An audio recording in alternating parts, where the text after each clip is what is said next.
Hello there, welcome back to the channel. Now, the Terran Empire of the Mirror Universe is well established as an entity that has been encountered by the Federation on multiple occasions. It's still a relatively mysterious agency, but recently we got a look at one of, I'm going to say, the methods they use for Emperor selection.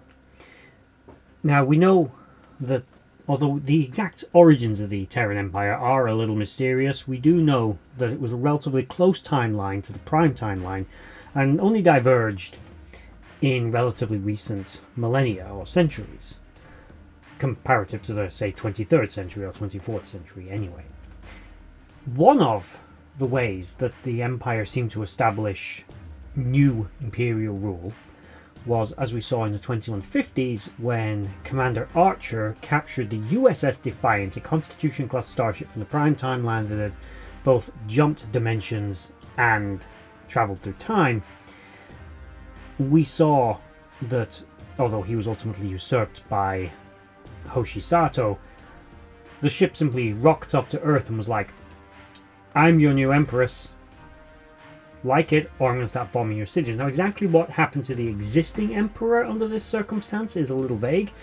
Now, if I'd have been the Emperor, I'd have been hightailing it onto my flagship, getting off the planet, because A, that nothing you've got can stop that ship. It can clearly overwhelm the planetary defenses, and let's face it, the Earth of the Mirror Universe is going to be one heavily defended planet.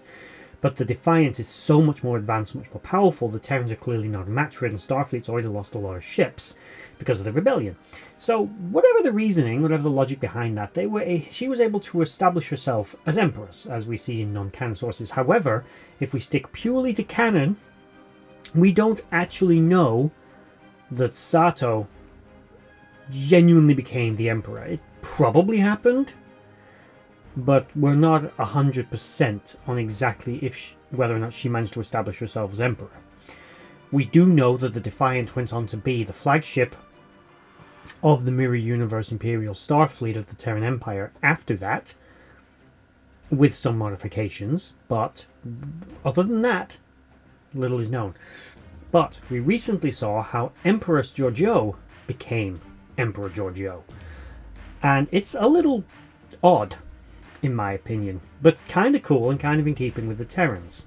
They basically held a competition where multiple individuals were selected, for whatever reason, to be the new Emperor, and they went through trials and tribulations and tribulations in order to try and become the next one in line. Now, it was eventually boiled down to Georgiou and one other individual who she was effectively told to kill as part of the final process. You know, there can be only one kind of thing.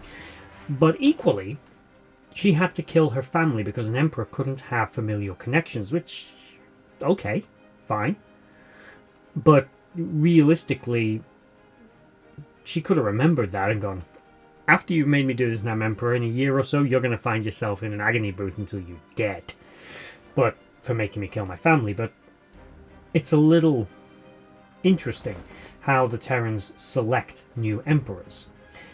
There clearly isn't a direct dynastic rule, although it is referenced by some individuals in the 22nd century that there's a royal bloodline, that, you know, the emperors kind of inherit, a bit like the ancient Romans, and it's less now a meritocracy where the best general or whatever, or the head of Starfleet or whatever, becomes the emperor, and more you are just selected or you inherit it. But by Georgiou's time, they seem to have come up with this idea that they want strong emperors, someone who is ruthless and powerful, but has nothing holding them back.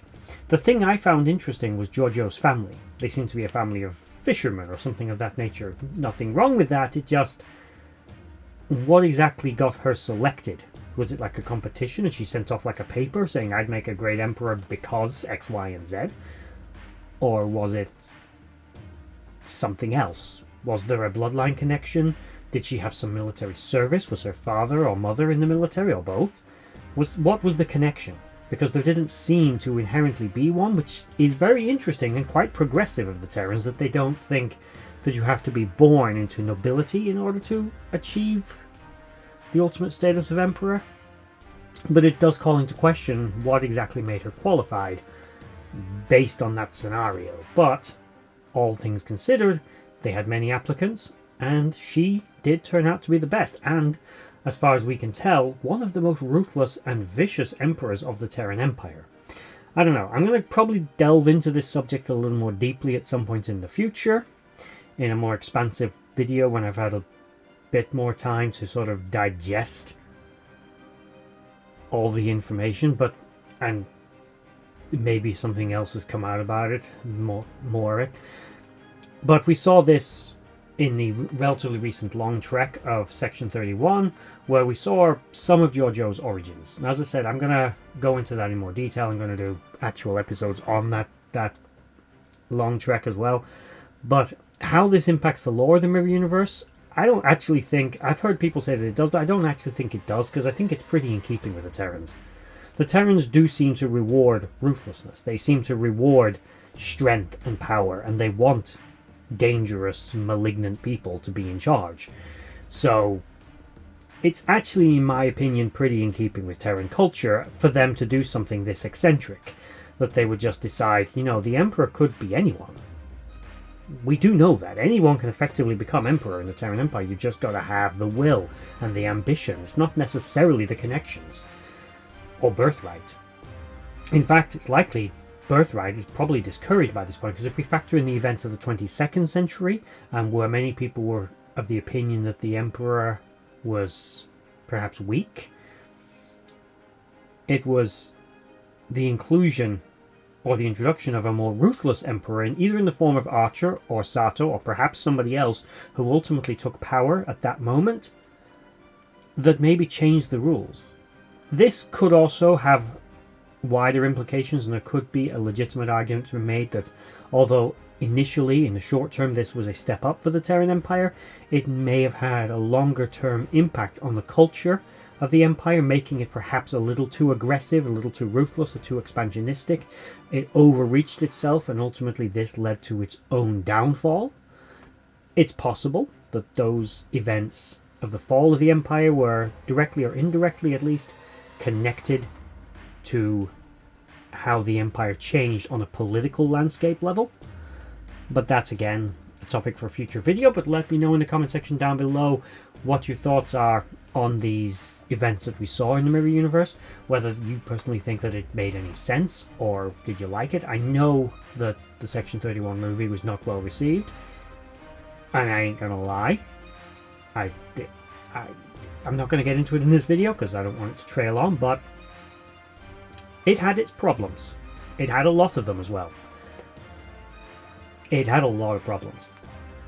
I'm not going to say I hated it, because I didn't. Hate is too strong of a word, but certainly it is not... It's up there with Star Trek V, The Final Frontier.